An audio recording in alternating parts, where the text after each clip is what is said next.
àti bẹ̀rù pé ọmọ ló ti kú mo ti fẹ́ bẹ̀rù. So now the problem was the finances at your own part. At my own part. We are live. Yeah. Say hi. Hi.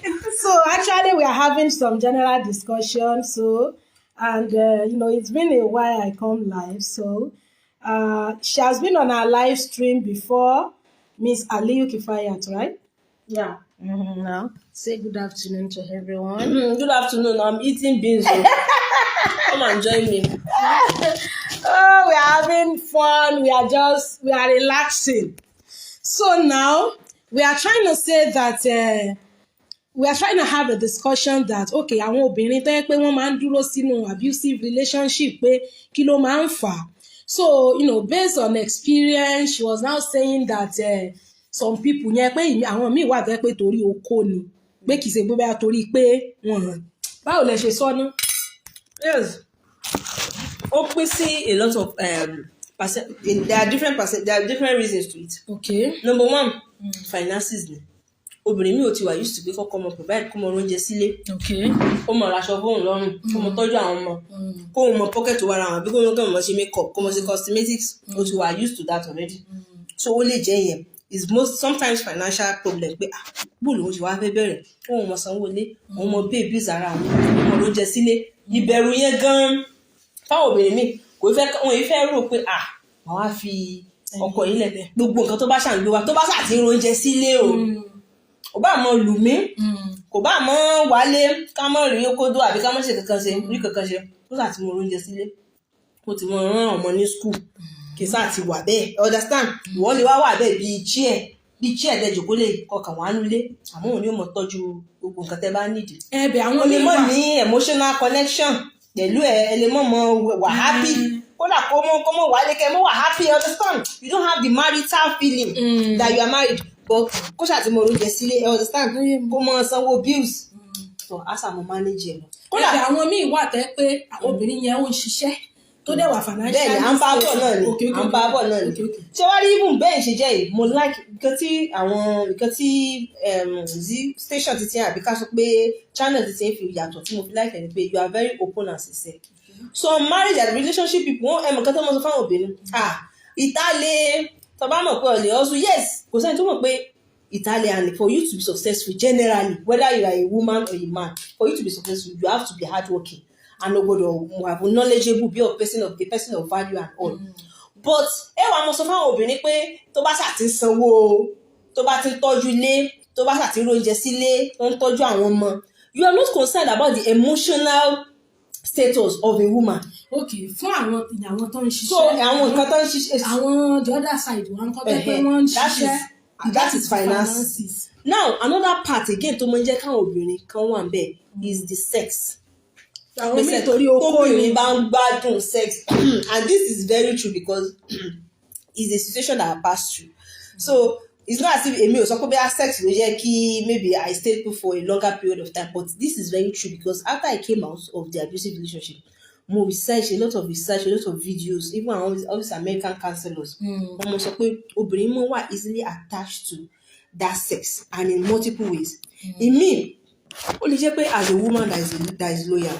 For example like bí èmi ń sìn I can say I'm a very loyal woman. Okay. Because tó bá ti lọ́kùnrin àti mo bá ṣe that I have sex with for me to now picture myself pé mo tún bá ẹlòmíì sùn mo hate it mi mo ní that irritating pé kíní ẹnìkan mo lẹ́nìkan tí that is my intimate partner that I'm married to or is my intimate partner we are together for months or years now for me to now think that I want to have sex with somebody else obìnrin yàtọ̀ ẹlòmíì ajá ni olèbélé sùn nísìn kò gbé tọ̀hún sùn they don't care but there are some part of women that they just find it very irritating you understand láti have sex with this man today next month you have sex with another man they don't like it.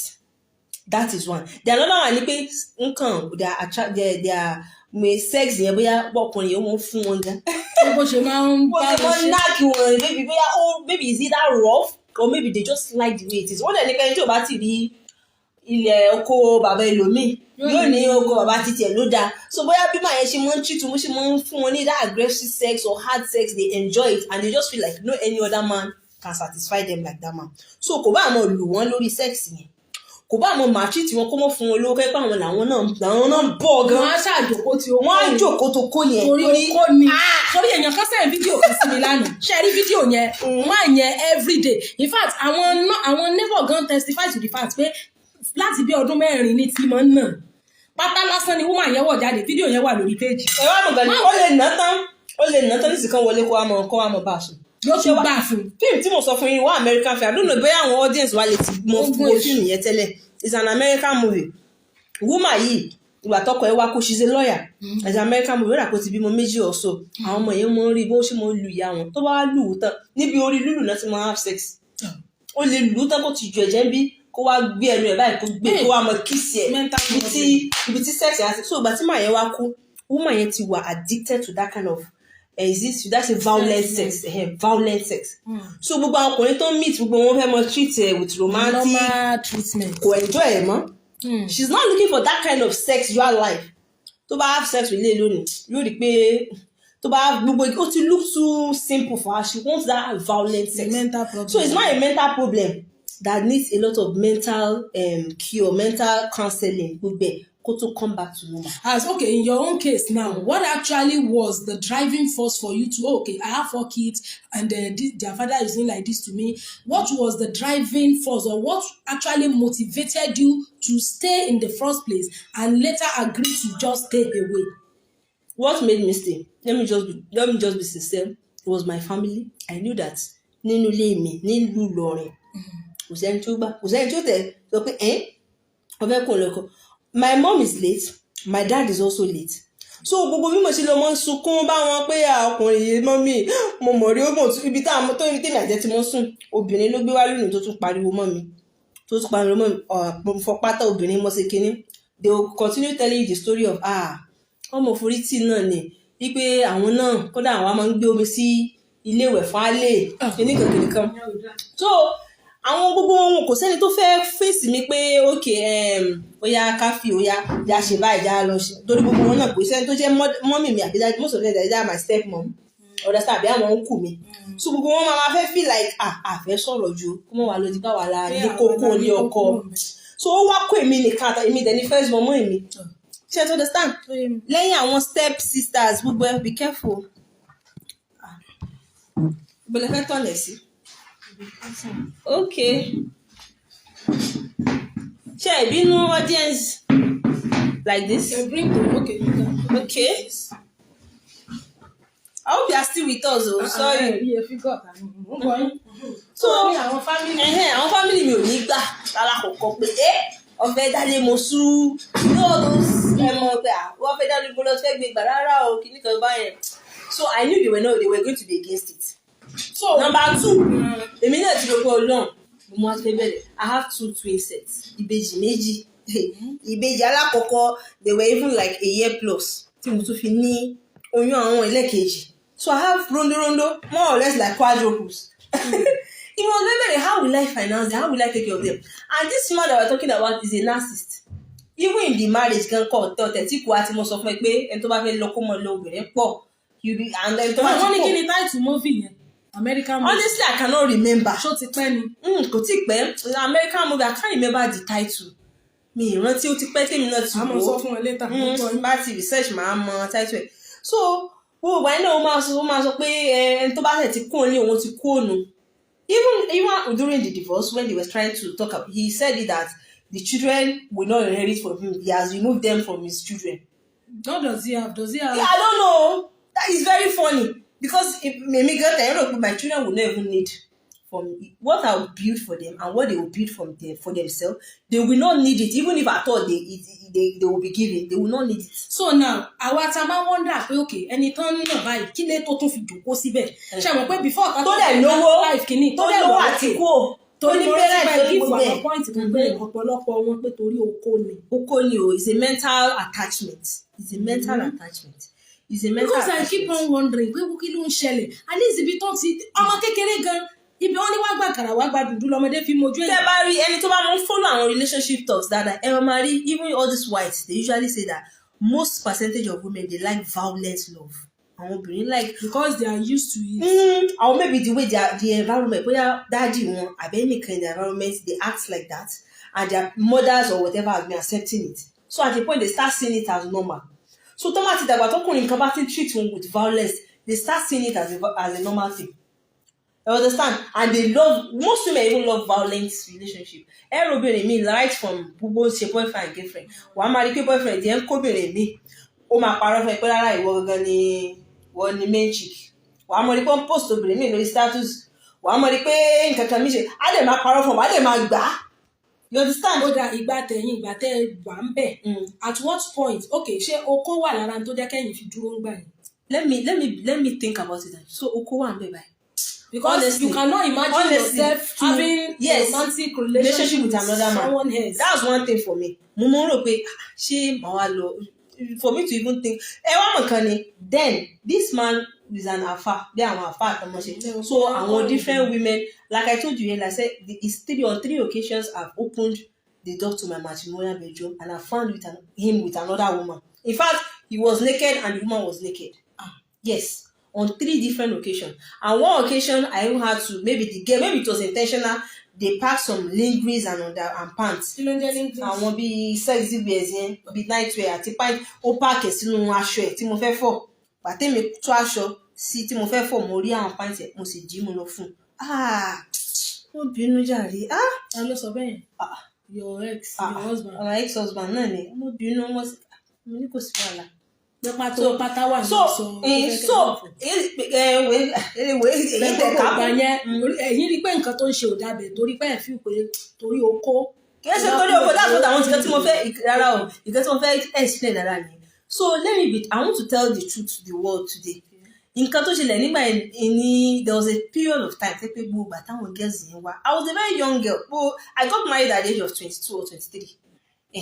So gbogbo kini yẹn I've had an ex mo ní ex already jẹ́ pé I was already mo náà ti wà open but gbogbo kini yẹn mo wá rò at a point the spirit of vengeance came inside of me that me too I wanted to you understand revenge and have sex and because this person even gbogbo bó ṣe have sex with other people I had a co-wife sometimes he would say he was doing prayer ẹlẹ́mọ̀ ríra fún a month and I was a young lady kò ní wálé ẹlẹ́mọ̀ ríra lóhùn ṣe prayer gbọ́dọ̀ fọwọ́ kọ obìnrin àbí pé kinní and then the irritation yẹn náà tún wá much so at the point I just felt like me too I want to have an experience of you understand relating with another man but the thought of turning my one over all the men I'm seeing in my environment they are not even the type that I can even relate to talk to or allow them to even touch me because of this feeling it's not just anyhow person I can allow to just touch me so feeling yẹn wá at a point that I want to experience somebody else. Like the love was gone.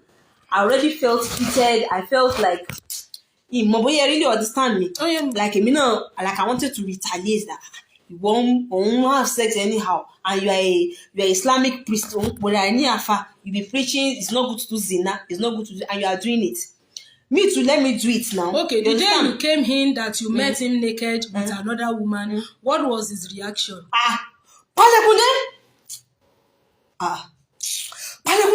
He was even using his hand to cover him. And because I think that was the first time, because of the shock, I closed the door and I just mokajadimole. Ẹ mọ̀ bí pé kinní kan wálẹ̀ lára yẹn. Ìgbà yẹn mo ṣe experience gbogbo tó mọ̀ ṣẹlẹ̀ nínú fíìmù yẹn. I just felt the mechanism of seeing something. I just felt lifeless, as if something dropped in my body. Mo kàn jókòó báyìí bí dìde ni pé, kí ni mo rí? And the girl I even saw him with, I think I'm still sure she was pregnant, but he kept denying it. And one funny thing with him is that tó bá ti rí irú nǹkan máa yẹn, you will not want to turn your face. Mo show me ni, kí ló ṣí lẹ̀kùn fún mi ni, ṣé ẹ ti lẹ̀kùn ni? You now want to brainwash you that you understand? You rather be pé wọ́n gangan ni. No wrong. That's psychological, torture. The torture. So in my case, let me just say the major thing that made me even stay longer than I should was my family. Because more people said to support me. Then, secondly, finances. And that is why I started this Smart Girl Finance. Because I know one of the key reasons, apart from family, is knowledge and money. Women don't have the knowledge, they don't want to live up to be anything, and they can take care of. There are women that are taking care of 7 children alone. with God's assistance. God is sending people their way. You know what I'm saying? You can do everything on your own, but God will So send that people time your you way. had 2 sets of twins, 4 kids. Before this, all these things happened even before I had my first twin. Let me just be sincere. Because I got married in December 17. I met this man. I started talking to him October through matchmaking, my family. And we got married December of that year, 17. Okay. So December yẹn tí mo wá later ṣe wedding tán nílọrin. Mo padà lọ sí school.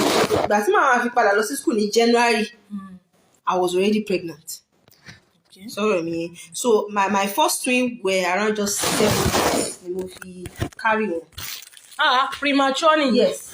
In fact, I drove be almost 2 months or 2 weeks or so. Yeah, 2 months. Sorry. I shall just hospital before UITH was cato discharge because they were very small.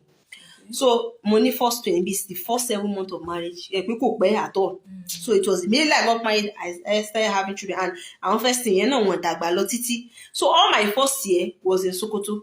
We pay more law school. Then the first time Timo Beresini experience be is a man of, you know, all this game. The moshi day lati the first trip. Bye. I met one cooler. Nekine. Cause to di gba yen gbogbo wa tí n bá wálé mo mọ rí woman kan láàrin èmi ò tẹ́ mọ̀ pa lásàlátù àwọn ọkùnrin tó máa lásàlátù yẹn ni. Ṣára àwọn tó máa ń ṣe prayer lọ́dọ̀ wọn. Ara wọn náà ni. Most of àbáwọn tó bá ń wá tó máa ṣe tó máa láwọn fẹ́ ṣe oògùn àwọn obìnrin tó ń gbé kí wọ́n máa ń pè ẹ bá wa ṣe ọṣẹ ẹ bá wa ṣe rọ́bìṣì. Àwọn náà ni. Kì í ṣe necessarily fífẹ́ is just having sex sometimes. Ṣé wọn lọ́kàn tí wọ́n ní?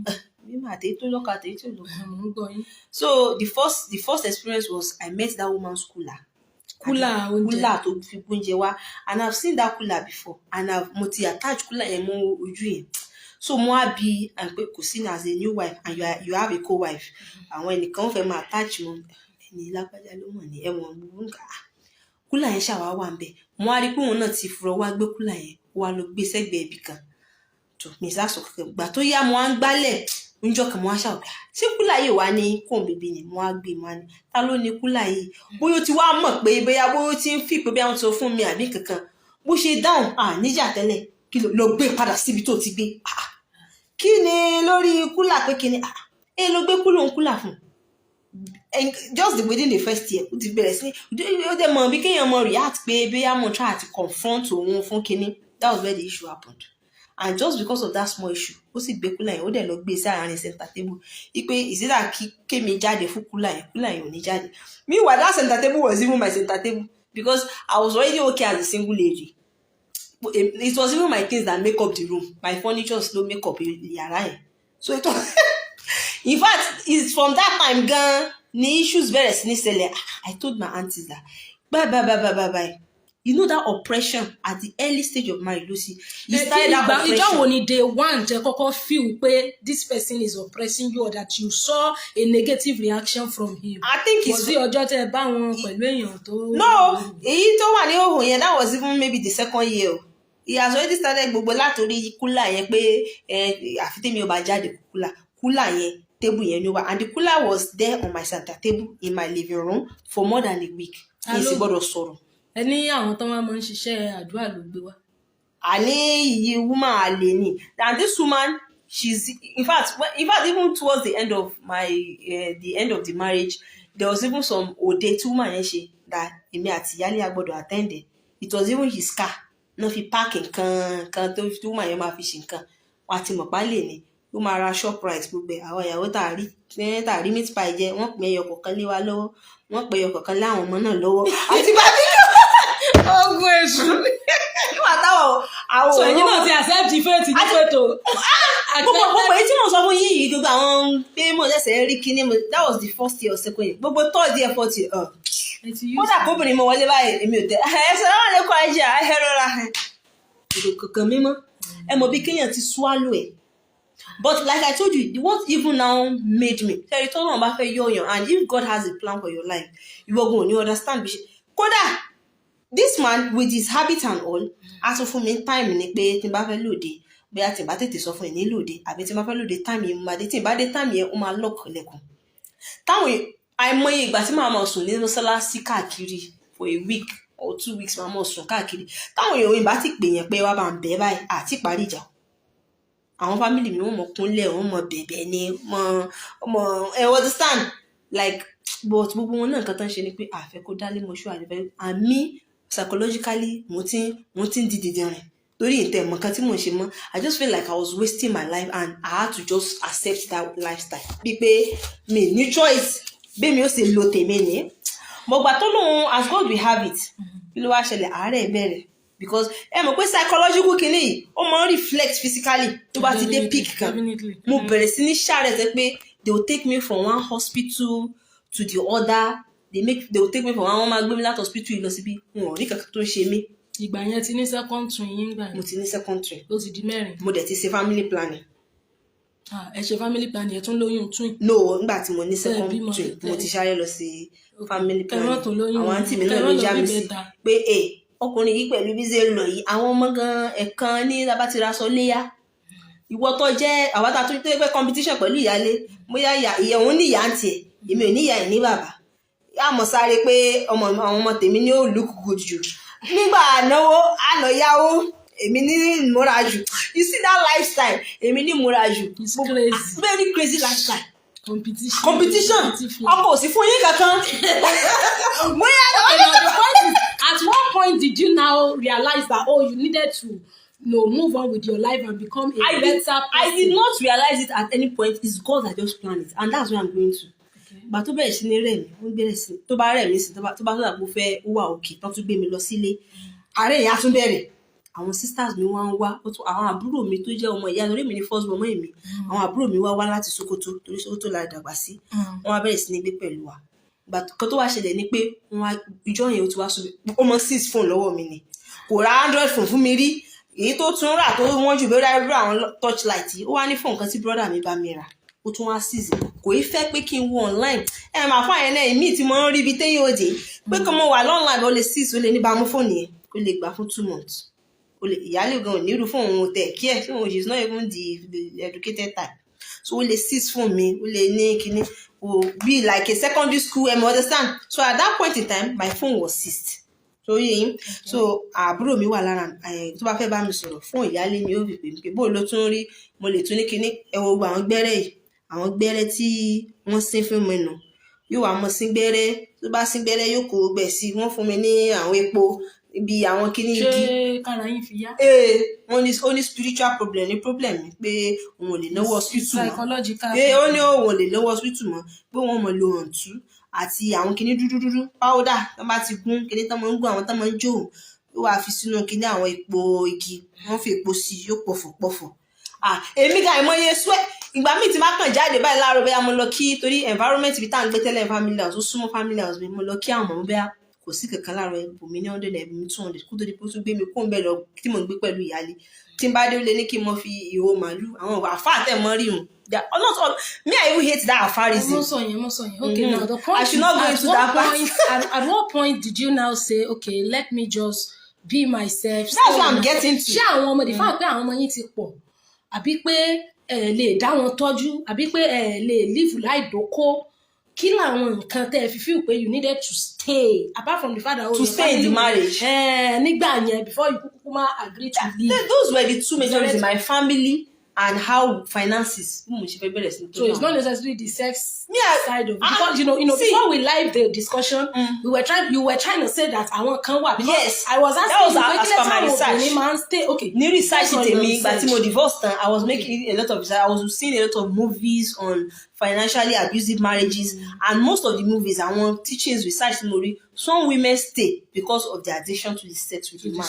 Yes, you're thinking that this man is giving me the best. I love the way he has sex with me. And they didn't want to live as a celibate. They don't even think they can have that outside. They're just satisfied with him. And they cannot stay without having a sexual relationship with a man. With so another man. They cannot live like a celibate. But come on. So they just have to be. So now, based on your research, what percentage of women do you think they stay in abusive relationship because of sex? What percentage stayed because of finances? Because at times you wonder that this particular woman is actually financially okay and she stays in abusive relationship. I think a higher percentage stay because of finances. Okay. Because I think that was my situation. And I believe that it should be the situation of most women, because in Nigeria, most women are suffering financially. Most women are. In fact, most often, that is why I started Smart Girl.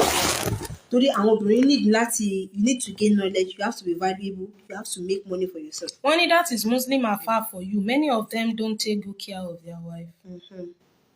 Okay. Yeah, you die slowly in a relationship with a narcissist. Okay, go ahead now. What was to finish the story? Àwọn àbúrò mi wá gbé mi lọ sí mother side. There was no communication. I could not communicate with anybody. Ó ti gba phone lọ́wọ́ mi. Understand? Because I sing there, mo mu hantu, mo mu gbogbo ẹ̀. Àìsàn sí lọ. So, no go. You understand? So at a point, I ever move a scarf me. Okay. So at a point, I had to like, okay, wọ́n wá gbé mi lọ sí mother side. Àwọn mother side immediately tí mo débẹ̀, wọ́n bá pè pé kí ni pé bó ni bàbá yìí o, wọ́n gbé ọmọ yìí wá ní ìsìn, àwa náà ti wá kí lánàá. Àmọ́ bá ṣe tún rí nísìnyí situation yìí ó ń wọ́ sí ni o. Kí ni ká ṣe? Ẹ mọ́ tọ́jú rẹ̀ lọ́wọ́ lóun fún lálàáfíà. And that was it. My grandpa was like, ká mọ́ tọ́jú rẹ̀. Ó dà bóyá ó fẹ́ dé ọjọ́ kìíní, ìjọ́ kejì, ìjọ́ kẹta, ìjọ́ kẹrin, ìjọ́ karùn-ún, 1 week, 2 weeks.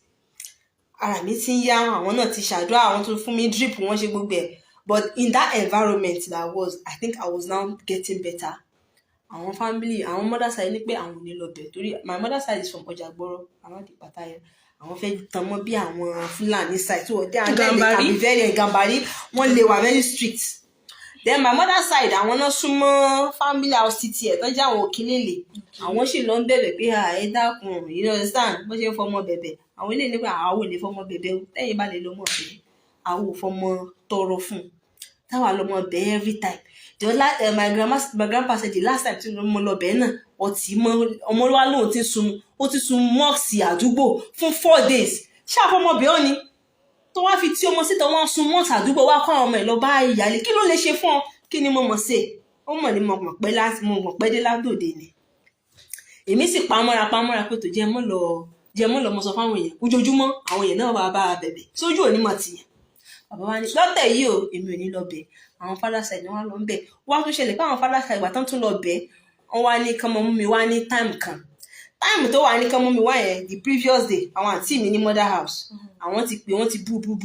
Gbogbo property àbúrò wa, gbogbo ẹ̀ kò gbọ́dọ̀ miss, àwọn bọ̀ wá kẹ́rù rẹ̀ kò fi ọmọ kò sáwọn ti bú ní orí phone. So ìjọ tí àwọn father side wà ní wá kí n mọ̀ bọ̀.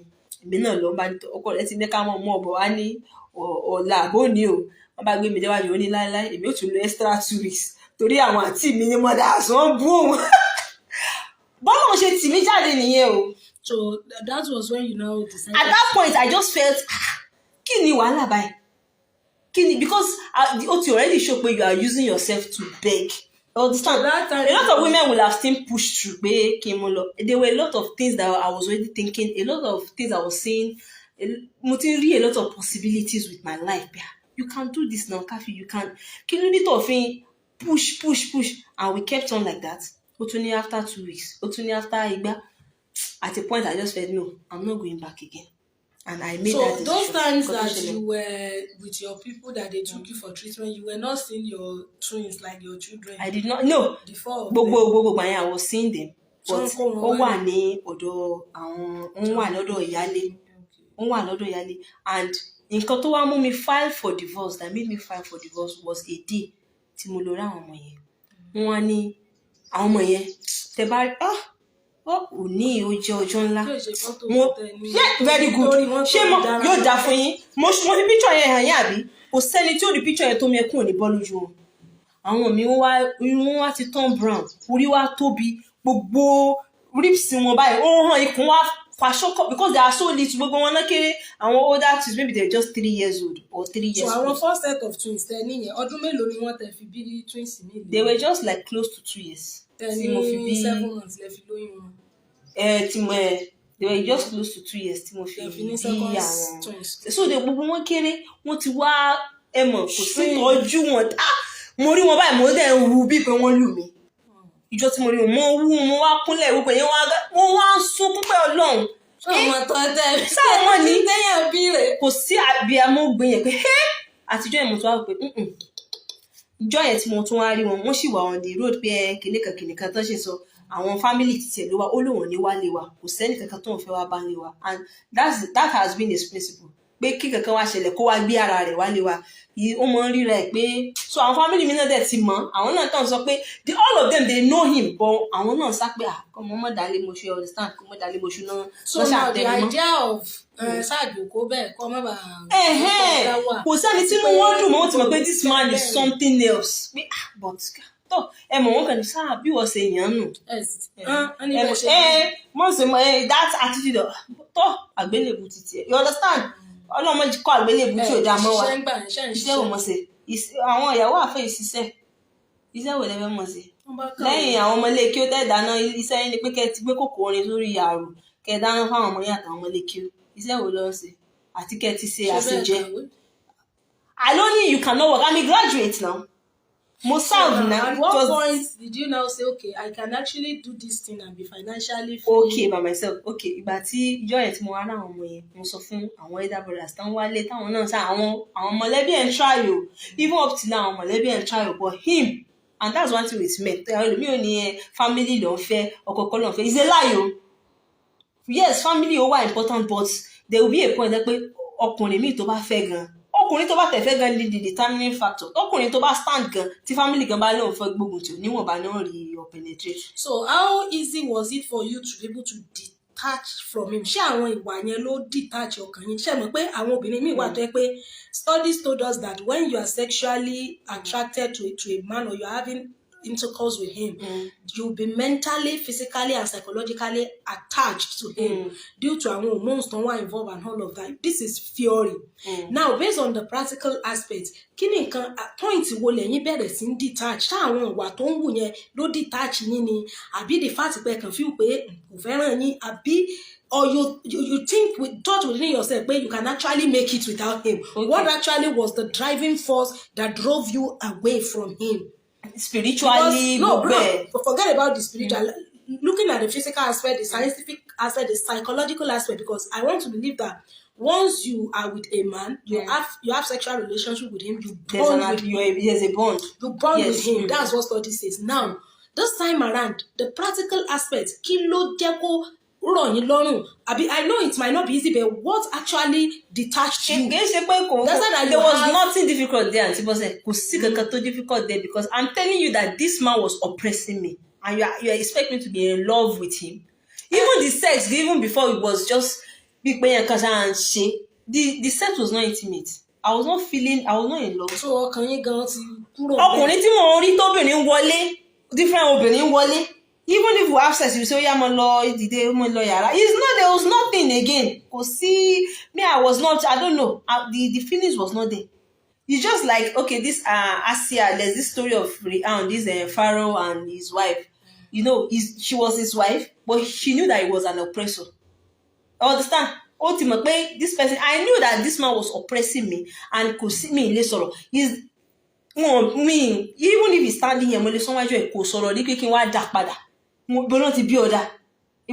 you do not even have a say. You cannot say the time you spend with him. Even in the front of our mama, like Eranko is your second name. Eranko Buruku.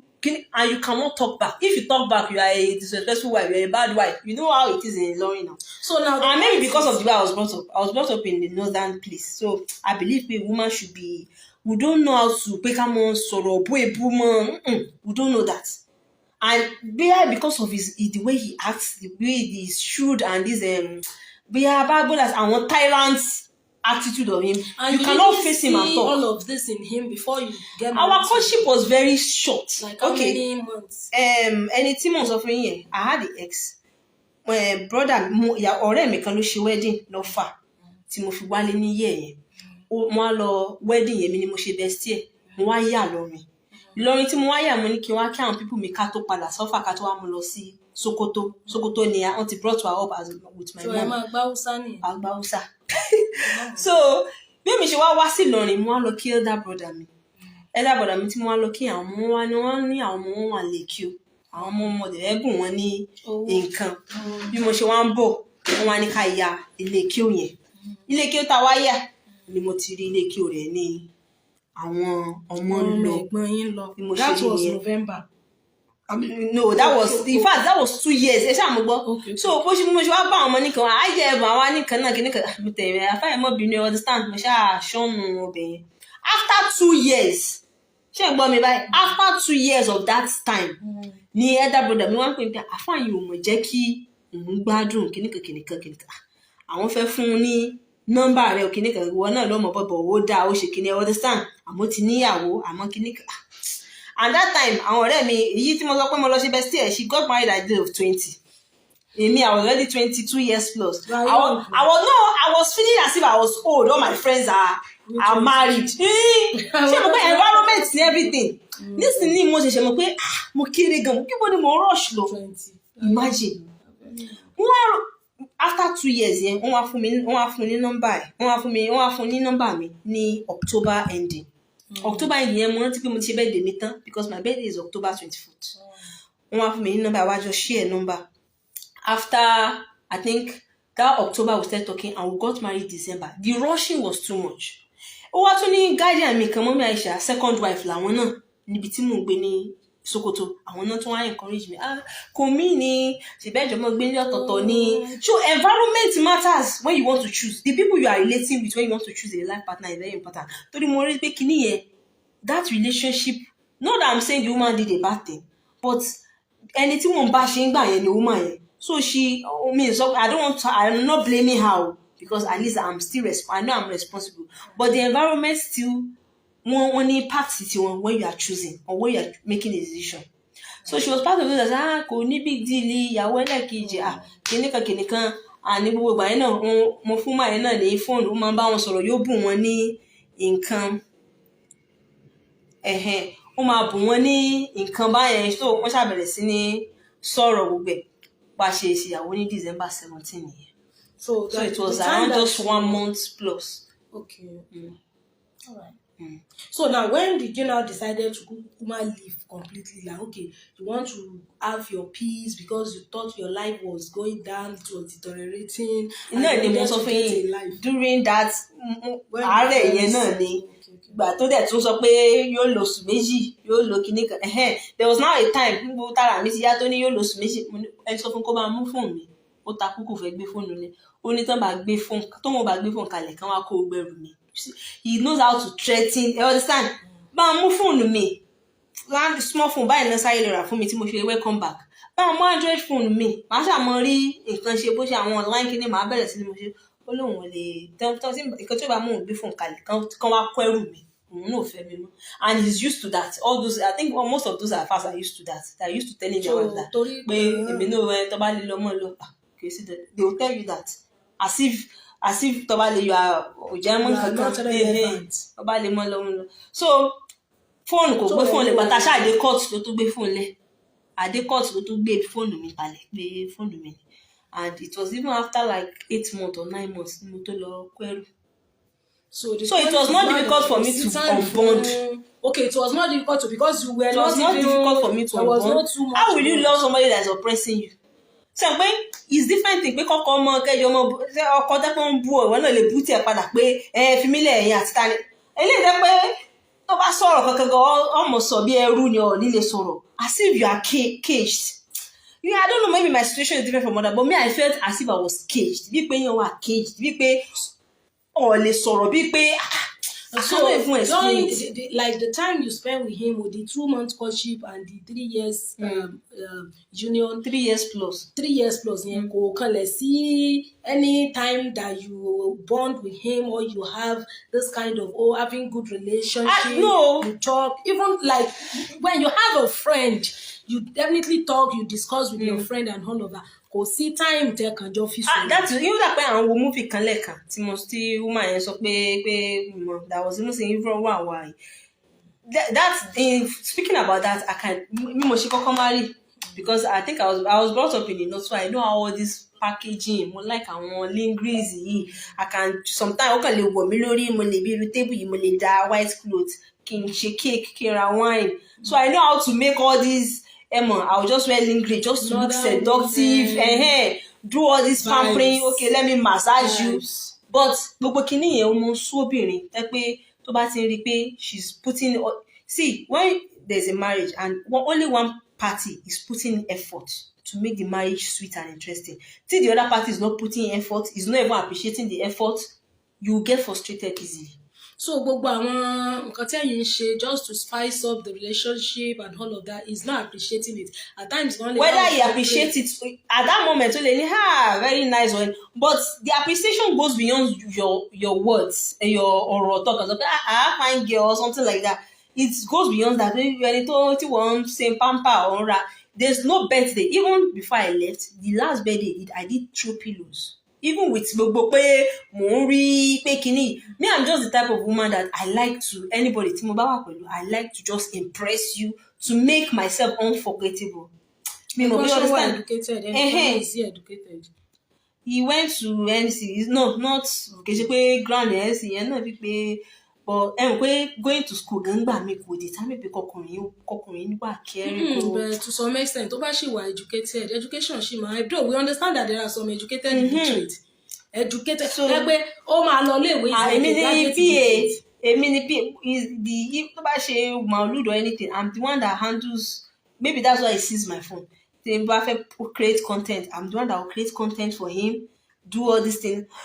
You understand? He would ask me send this to the Facebook, so I'll know what to type. You understand? I'll know the things to type and be. So it will see me as somebody to use, I think mostly. Somebody to just use. Me, I don't understand. But I don't with those people, with the kind of person that is like his heart has gone really cold. He doesn't. He's not capable of over intimacy. You understand? Pé ọmọ yìí ni mo fẹ́ mo nífẹ̀ẹ́ pé kíní he can just love you lórí fẹ́rẹ́fẹ́rẹ́ fine girl tó bá ti notice yẹn nígbà courtship 2 months. Bó mo ṣe fẹ́ notice ẹ̀ we did not see each other through the 2 months. The second time we be seeing in my life was on the 10th December 10th tí mo dé Ìlọrin tá a dẹ̀ máa ṣèyàwó ní December 17th. That was the second time I was seeing him. Face to face. No discussion, no. À ń ríra, à ń sọ̀rọ̀ lórí fóònù, à ń ríra. Even the picture ẹ̀ tí mo rí gan mo fi ń pé the affair that I saw 2 years ago, mo ṣe fẹ́ rántí face ẹ̀ dáadáa. Picture tí mo rí mo fi ń pé okay. So the lesson I can draw from that is that when there is no time to relate, no courtship, the time to stop. But what nǹkan tó tún wá promote ẹ̀ tó yẹ kí mi náà tún rò. I was still saying okay, ẹ jẹ́ ká sọ di February, but he was rushing it because I think he has tried to make other marriages that to fail, understand? With some other girls in Ilorin, but it failed. But me na bí àṣà man kan to one of our court man, he said that bí pé yẹn wọ́n fà yín lásìkò tó wá bọ́ sínú páńpẹ́.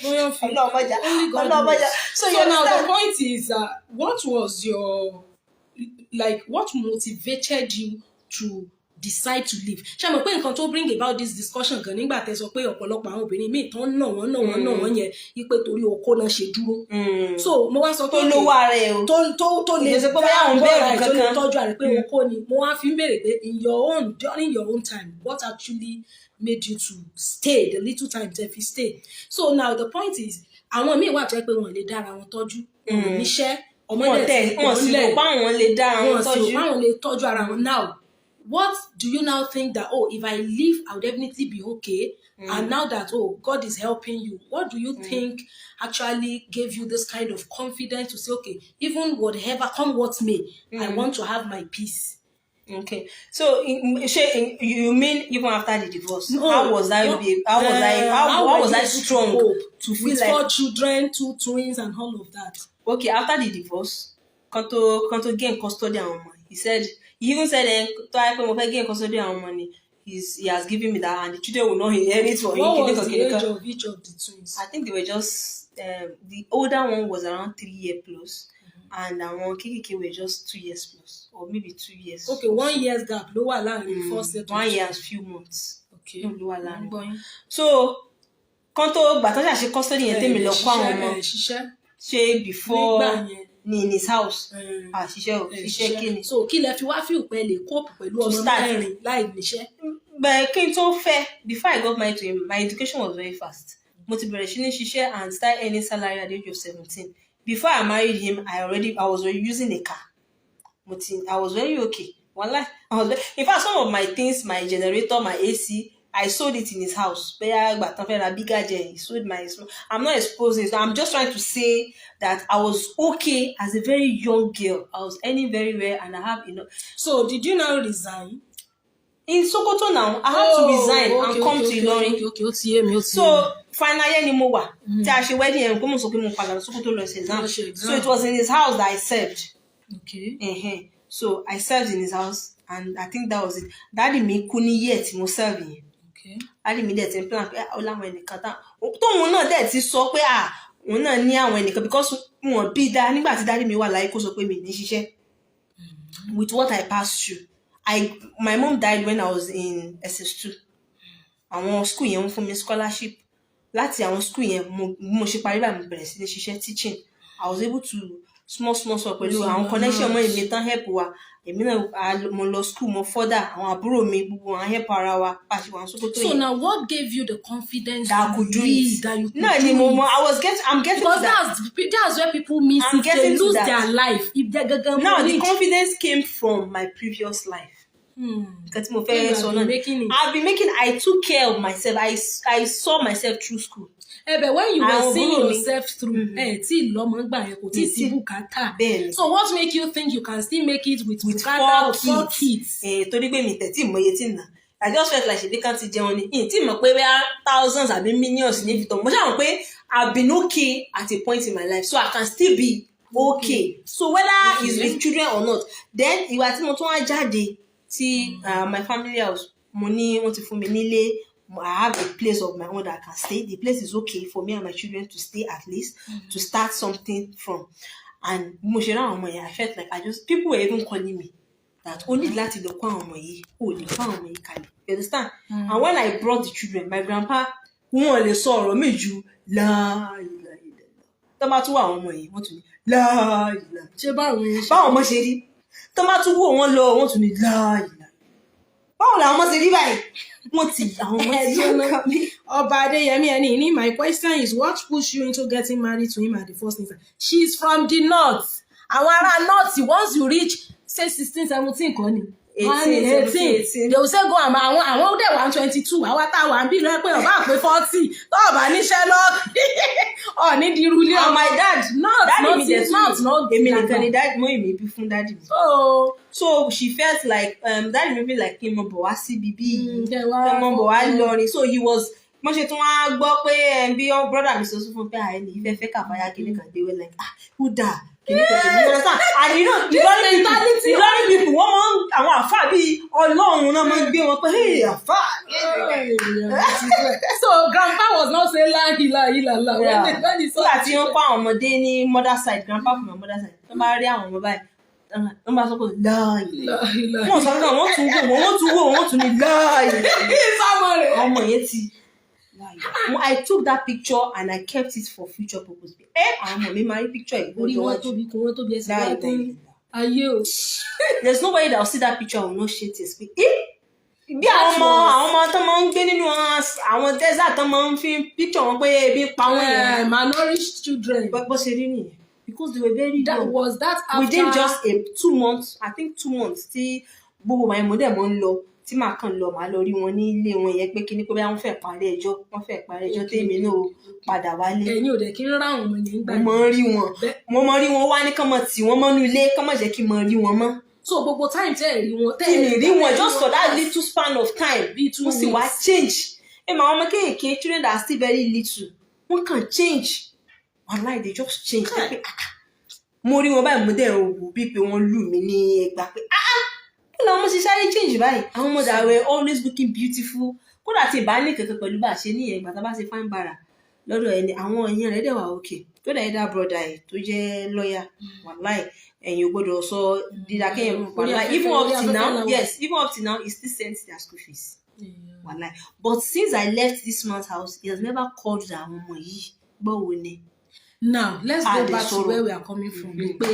Ìgbà tẹ́ wá feel any previous life tẹ́ ti gbé number one ó fún mi ní courage yẹn previous life mi fún mi courage I can do it but nígbà tí mo bẹ̀rẹ̀ I must be sincere the fear started setting pé hey bó mo ṣe fẹ́ ṣe bó mo ṣe but Ọlọ́run see táwọn obìnrin máa ń ní àwọn fẹ́ kó nílé kan fẹ́ ṣe kínní mo sọ fún wọn tí o bá ti jàre tó bá jàre lọ́pọ̀ ọkùnrin yẹn ó ń tọ́jú ẹ̀ níwọ̀nba wọ́n ṣe kínní wàhálà ìyá ò jẹ́ o you will suffer but when God has seen that this girl because èmi jẹ́ nìkan pé I know how to connect with my creator within my mind mo ń bọ́ lọ́n sọ̀rọ̀ gan I know how to just sit quiet and just communicate with my God so and that thing really helps me gbogbo gbà yẹn ẹ̀rù mọ̀ bàmí gbàmí bí oúnjẹ ti fẹ́ẹ̀ tán lé ọmọ ọgbọ̀n lọ mo ṣe fẹ́ ṣe báyìí I know that you will not leave me I know you will not leave me and Ọlọ́run ò dáṣẹ́ rẹ̀ dúró àti bọ́sẹ̀ kí n tó sọ̀rọ̀ tán kí n tó ronú nǹkan báyìí nǹkan ṣàti ṣe sá and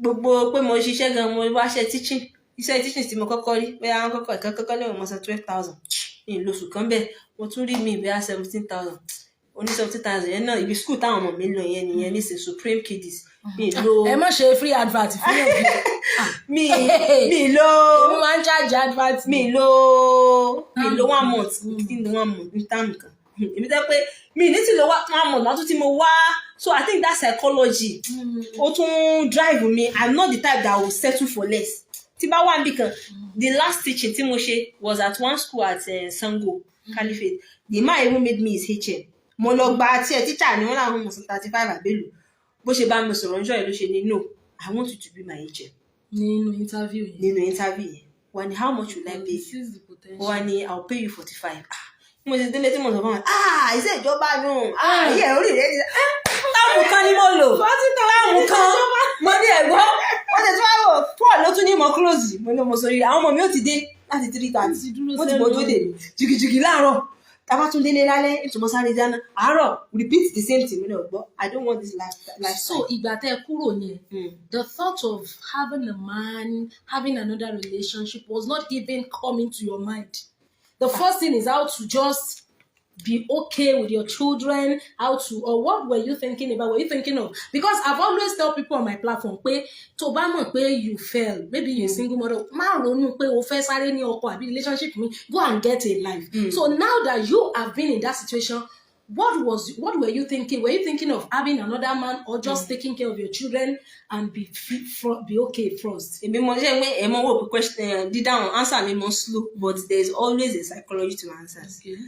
Immediately tí mo kúrò nílé yẹn tí mo lọ kẹ́rù mi yẹn before I even kí n tó lọ kẹ́rù mi ó ti lọ ṣe introduction of the car with one other small girl tí mo tún gbọ́ tàbí àwọn yẹn wọ́n pass through mọ́ with one small girl and àwọn girls tell me tell bí kò bí ó máa jẹ́ àwọn it was not even them they said it was one other bóyá ilé iná ó ṣẹ̀ṣẹ̀ rí ó kàn ajá kan náà ni or something very young girl maybe my younger sister's mate so ó ti lọ ṣe nìka ẹ̀ so ìgbà tí màá fi lọ kẹ́rù yẹn bóyá the following month nìkẹ́ yẹn wọ́n ti kó ẹrù mi jáde nínú ilé yẹn gangan o wọ́n ti kó síbi ìta kan tẹ àwọn ẹrù mi àwọn wardrobe gbẹ kan tẹ ti bàjẹ́ so nǹkan tí mo fẹ́ pull out ni pé normally as a human I will feel like èmi náà kí mi náà tètè marry.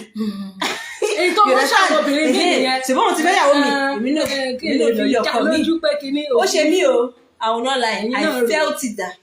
òṣìṣẹ́ ààrẹ lómi ni from fry pan to fire ló máa padà já sí.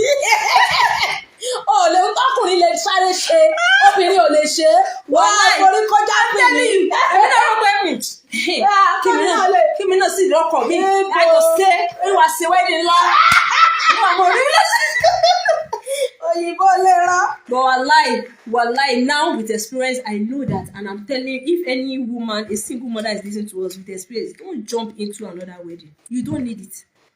Wallahi you don't need it. You just come and accumulate your money from different fathers because that man if you don't have value you don't have knowledge you don't have the money you don't have what it takes he will not appreciate you.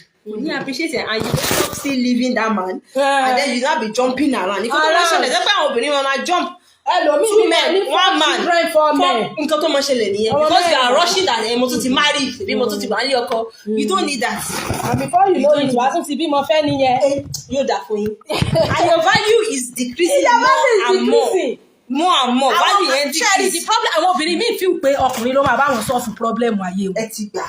A whole lot of women believe like that the solution to their problem will come from a man, from having relationship with a man. And I kept on saying it. The value you build for yourself is what matters. You know, I relate with different kind of people, and I used to tell people you don't have to experience something personally before you teach or talk about it. Yes. These are the type of people I talk with. And one thing I have seen in Miss Ifaya's life is that there is no day that I see her that she's not better than yesterday.